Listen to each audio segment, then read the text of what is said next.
코로나 상황 전문가와 짚어보겠습니다. 이형민 연세대 세브란스병원 진단검사과 교수 모셨습니다. 안녕하십니까? 안녕하세요.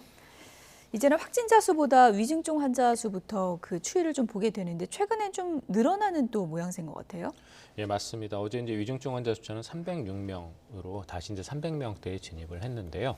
저희가 보통 이제 오미크론 변이 같은 경우에 먼저 겪었던 유럽의 데이터를 보시면은 대략 한 오미크론 감염자 100명당 0.1% 정도가 위중증으로 가는 걸로 되어 있습니다. 그러면은 그 데이터를 그대로 적용을 하게 되면은 우리나라 같은 경우에는 이제 인구 10만 명당 대략 한 1,000명 정도 위중증 환자가 발생을 하는 셈이 되고요. 그다음에 이제 최근에 발생하고 있는 인구 한 5만 명 정도 수준이라면 사실은 500명 정도 위중증 환자가 발생하는 것이 맞거든요. 그래서 굉장히 위중증 환자가 많이 발생을 해야 되는데 그런데 이제 이게 지금까지는 보이지 않다가 이제서 증가하기 시작하는 이유는 저희가 코로나19 감염이 되면 이게 위중증으로 가는데 이제 시차가 조금 있습니다. 그래서 이제 그 시차에 의한 게 하나가 있고 그다음에 두 번째는 그 3차 접종에 의한 효과가 일부 우리나라는 아직까지 좀 강력하게 남아있는 부분이 있다 보니까 이런 위중증 감염 환자 숫자가 아직까지는 좀 더디게 올라가는 걸로 보이고요. 세 번째는 아무래도 먹는 치료제가 좀 일부 효과를 보이는 것 같습니다. 현재까지 먹는 치료제 처방은 한 4,000명 정도 였었거든요. 근데 이 먹는 치료제를 드시는 분들이 대부분 다 이제 고위험군이다 보니까 이분들 안에서 위중증이 일부 억제되는 효과도 있는 걸로 보이거든요. 그래서 위중증의 증가 효과가 최근에 코로나19 급증세하고는 조금 다르게 이렇게 조금 지금까지 지연이 되고 있었는데 그게 이제부터는 약간씩 올라가는 걸로 보이거든요. 그러면은 아마 지금부터는 이 늘어나는 확진자에 대한 숫자만큼 이제 앞으로 올라가게 되기 때문에 이에 대한 주의가 필요합니다. 근데 중요한 것은 위중증도 중요하지만 사실 지금 사망자 숫자도 올라가기 시작했거든요. 그래서 사망자 숫자 같은 경우에는 2월 6일 날 13명으로 제일 낮았었는데 2월 첫 주에 전체 사망자 숫자가 146명으로 그 주에 하루에 21명이 돌아가셨으면 2월 둘째 주에는 187명으로 그 주에는 하루에 27분이 돌아가셨습니다. 그래서 사망자 숫자가 지금 위중증 환자 숫자보다 더 지금 먼저 올라가고 있는 상황인데요. 이 부분도 저희가 앞으로 좀 주의해서 봐야 될 것 같습니다. 그러면은 정부에서 이제 고위험군 대상으로 4차 접종도 시작한다고 하는데 이게 효과가 있을까요? 4차 접종에 대해서는 전문가들도 조금 이제 의견이 갈리고 있거든요. 그래서 이제 일부는 도움이 된다. 그다음에 일부는 오히려 면역력을 저하시킬 수 있다라고 얘기를 하고 있는데 분명히 일부 집단에서 도움이 되는 건 맞습니다. 이제 그 일부 집단이라는 거는 저희가 이제 이식 수술을 받은 면역저 환자들 같은 경우에는 저희가 3차 접종으로도 항체가 생기는 환자의 비율이 대략 한 70% 정도밖에 안 되거든요. 그리고 항체도 굉장히 약하게 생기기 때문에 이런 군의 경우에 있어서는 4차 접종이 분명히 일부 도움이 됩니다. 하지만 일반인들의 경우에 있어서는 이스라엘의 데이터를 봤을 때 이스라엘에서 이제 의료인들 120명 정도를 대상으로 그 4차 접종의 효과를 평가를 했었거든요. 근데 4차 접종에서 올라간 항체의 수치가 3차 접종에 대략 한 10배 정도 올라갔다면 4차 접종은 한 2배에서 5배 정도밖에 안 올라가서 효과가 3차 접종보다 많이 떨어지는 것을 확인을 했거든요. 그래서 이러한 4차 접종은 분명히 일부 고위험군에서는 저희가 필요할 수는 있을 것 같은데 일반적으로 접종해야 될지 여부는 저희가 좀 더 데이터가 필요하고 그리고 또 한 가지 중요한 거는 지금 우리가 쓰고 있는 예방접종은 전부 다 2000년 초반에 나왔던 그 그러니까 바이러스를 이용해서 만들어진 것들이거든요. 근데 그 바이러스부터 지금 굉장히 많은 변이가 있었습니다. 그래서 오미크론 같은 경우도 그렇기 때문에 지금 예방접종이나 면역력을 일부 회피하고 있는 건데 이런 변이된 바이러스에 의한 백신이 나오면 모르겠지만 현재 지금 갖고 있는 백신을 4차로 일반인들에게 접종하는 거는 저희가 효과나 이런 측면에서 봐서는 조금 더 기다려봐야 될 것 같습니다. 4차 접종이 시작되면 어디까지 4차 접종을 맞는가 이것도 관심사잖아요. 예, 어느 정도까지 맞을 거라고 보세요? 네, 맞습니다. 그래서 이제 지금 말씀드렸던 것처럼 분명히 고위험군에 해당하시는 분들은 일부 도움이 될 수 있기 때문에 그런 분들은 저희가 대상으로 고려할 수 있고요. 거기에 해당되는 게 이제 60세 이상의 고령자들, 그다음에 기저질환을 갖고 계신 분들, 그다음에 가장 대표적으로는 항암 치료를 받고 있거나 또는 장기 이식을 받아서 면역 억제제를 드시고 계신 분들. 이런 분들은 항체가 굉장히 약하게 생기거나 네. 3번의 접종에도 안 생기는 경우들이 좀 있거든요. 그래서 이런 분들은 4차 접종이 일부 도움이 될 수 있을 것 그럼 같습니다. 4차가 마지막인 거예요? 아니요, 그분들도 궁금하실 것 같아요. 그럼 또 몇 달 있다 5차도 맞아야 되나? 이런 의문점을 가질 수밖에 없는 거 아닙니까? 그래서 이제 예방접종에 대해서는 저희가 조금 여기서 한번 정리를 하고 넘어가야 될 것 같긴 한데요.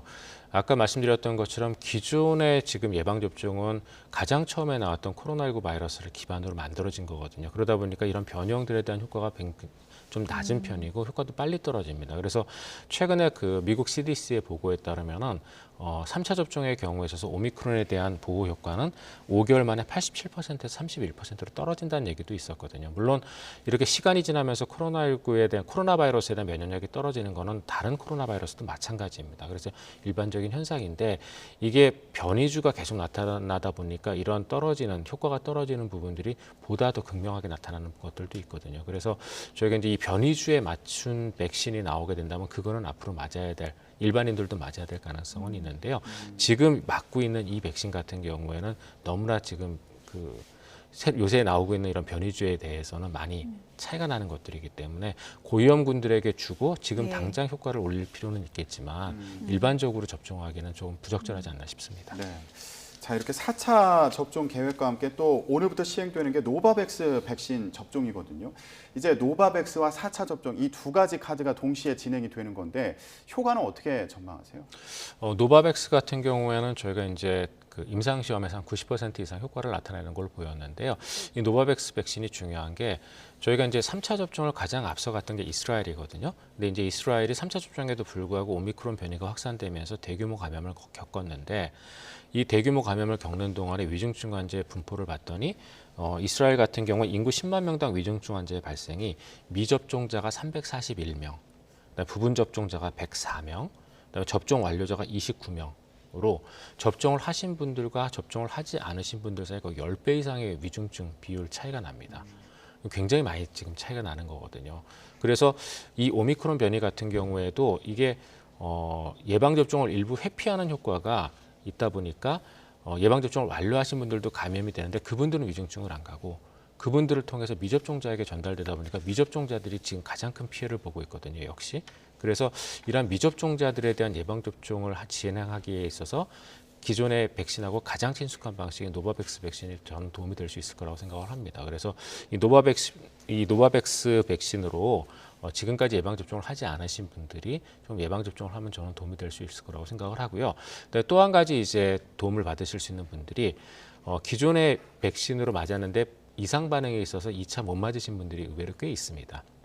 너무 심한 그 이상 반응을 겪으셔가지고 겁이 나서 못 맞으시는 분들이 있는데 지금 정부에서는 이분들에 대한 교차 접종을 허용하도록 지금 방침을 내렸거든요. 그래서 이분들에게도 도움이 될 수는 있을 것 같은데 한 가지 조금 염려할 점은 이제 저희가 이제 이 교차 접종, 노바백스 교차 접종에 대한 데이터가 아직은 그렇게 많지는 않아서 그런 부분들은 조금 지켜봐야 될 것 같습니다. 그런데 그 1, 2차 백신 접종하고서 이상 반응이 생겼다는 기준도 상당히 좀 애매할 수 있는 거 아닙니까? 그걸 어떤 식으로 증명을 해야 될지, 그리고 이제 여성들 같은 경우에는 뭐 생리 이상 같은 걸 경험하는 분들도 상당히 많은데 그런 부분을 또 다 입증하기는 상당히 좀 어려울 수 있는 것 같은데요. 예, 맞습니다. 근데 이거는 지금 뭐 보상이나 이런 부분들이 아니고 본인들을 보호하기 위해서 이제 추가 접종을 받아서 예. 면역력을 강화하는 부분이니까 노바백스 백신은 백신 내 구성이나 이런 부분들이 분명히 기존 것들하고는 좀 다르거든요. 그다음에 지금까지 계속 맞아왔었던 독감 백신이나 이런 부분들하고 예. 유사한 것들이기 때문에 본인이 만약에 독감 백신이나 이런 것들을 맞고 나서 큰 문제가 없었었다면은 또는 저희가 폐렴알균 백신이나 이런 것들 예. 맞고 큰 문제가 없었었다면은 역시 이 백신도 큰 문제는 없을 가능성이 많아서요. 그런 측면에서 본인들이 이 백신을 한번 고려해 보실 필요가 좀 있다고 폭넓게 생각합니다. 인정하는 것도 좀 필요하지 않을까 싶은데요. 예. 예. 네. 자, 노바백스 백신 그리고 4차 접종 관련해서 알아봤는데 최근에 이 백신 외에도요. 검사 체계에도 변화가 또 생기지 않았습니까? 그래서 여러 가지 궁금증이 나오고 있어서 준비했습니다. 질문 보여주시죠. 네. 말 그대로 자가검사 키트 대란이라고 할 수 있을 텐데 이거 구하기도 힘든 상황이잖아요. 근데 집에다가 좀 미리 갖다 두면 좋을 것 같은데 준비해 두면 좋을 것 같은데 몇 개 정도 준비를 해두면 좋을까요? 예, 이런 궁금증이 있습니다. 자가검사 키트는 분명히 정확도가 떨어지는 측면이 있다는 거는 제가 몇 번 말씀을 드렸었고요. 그래서 주의를 좀 많이 해서 쓰셔야 됩니다. 해외에서 특히 미국 쪽에서 나온 데이터에 보시면은 PCR 양성인 사람이 자가검사 양성으로 전환되기까지 걸리는 시간이 3일 정도라고 알려져 있거든요. 그래서 저희가 이 검사를 이용해서 관리를 할 수밖에 없는 상황이 됐을 때는 가급적이면은 이 키트를 그래도 자주 쓰시는 게 도움이 됩니다. 그래서 이제 일부에서는 뭐 매일 검사해라 이런 얘기를 하기도 하는데 사실 그렇게 쓰기는 조금 어렵거든요. 예. 어렵다 보니까 미국 CDC 같은 경우에는 코로나19에 명확하게 노출이 됐고 그다음에 코로나19 관련 증상이 있는 사람들의 경우에 있어서 이 검사를 쓰는 경우에 그런 경우에는 3일에서 5일 정도마다 검사하도록 권장을 하고 있거든요. 그래서 본인이 만약에 내가 코로나19 관련된 의심 증상이 명확하게 있고 노출된 경험이 있다, 경력이 있다, 그런 경우에는 한 3일 정도마다 검사를 해보시는 게 매일 할 필요는 없군요. 예, 예. 될 수가 있고요. 뭐 된다면 사실 매일 하시는 게 좋은데요. 예. 근데 매일 하시기에는 이제 여러 가지 경제적 측면이나 부담이 있기 때문에 예. 어쩔 수 없이 매일 못하는 경우는 3일마다 하시는 게 좋고 그다음에 제일 좋은 거는 아까도 말씀드렸지만 사실 PCR 검사 양성이 제일 먼저 나오기 때문에 3일 먼저 나오기 때문에 그때 확진에 대한 주변에 대한 노출을 저희가 막을 수가 있거든요. 예. 그래서 그런 것들을 고려하시고 가급적인 PCR을 받되 못 받으시면 어쩔 수 없이 그런 식으로 가는 것도 예. 권장해드리고 싶습니다. 이제 셀프 치료를 해야 되는 시기에 접어들다 보니까 셀프 치료를 어떻게 해야 될까요? 여러 궁금증이 있는데 다음 궁금증을 좀 그래픽으로 확인해 보도록 하겠습니다. 경증 같은 경우에는 종합감기약 복용하라는데요. 이 감기약 먹으면 치료가 좀 됩니까? 이런 질문인데요.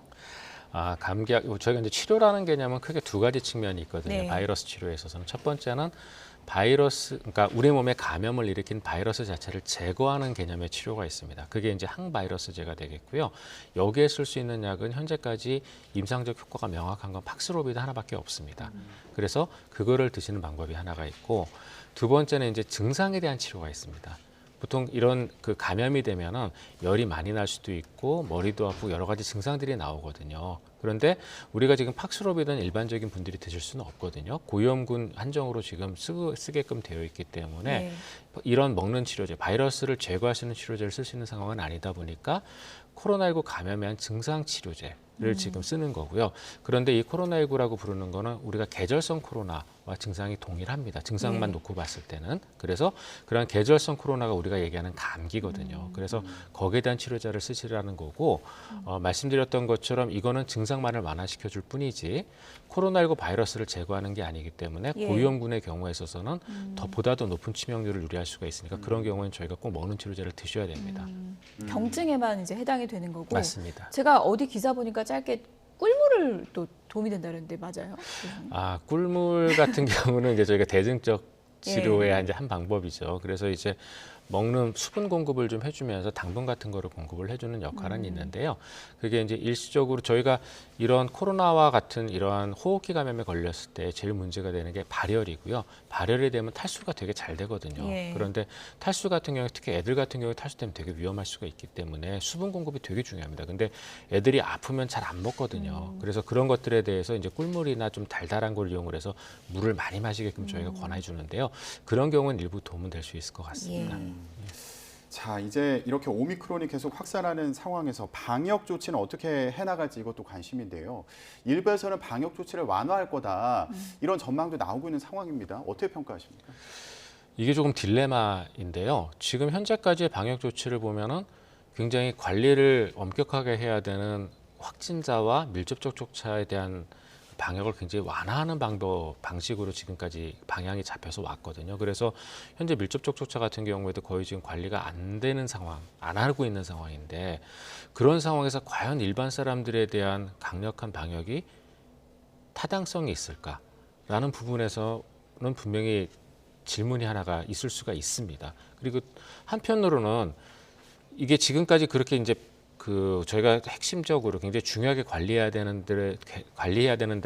해야 되는 사람들을 풀어놓았을 때 그때 유일한 또 뚝이 이제 마지막 남아있는 뚝이 또 사회적 거리두기거든요. 예. 그러면 이걸 없앴을 때는 이미 지금 충분히 지역사회에 퍼져 있는 코로나19 감염이 보다 더 폭발적으로 확산되는 게 아닌가라는 또 질문도 있거든요. 근데 이 두 가지가 지금 부딪히고 있어서 예. 이에 대해서는 정부에서 아마 결정을 잘해야 될 것 같습니다. 오미크론을 감기로 볼 것인가 이 부분에 대한 또 진지한 고민이 필요한 시점이 아닌가 싶은데요. 지금까지 이형민 연세대 세브란스병원 진단검사과 교수였습니다. 고맙습니다.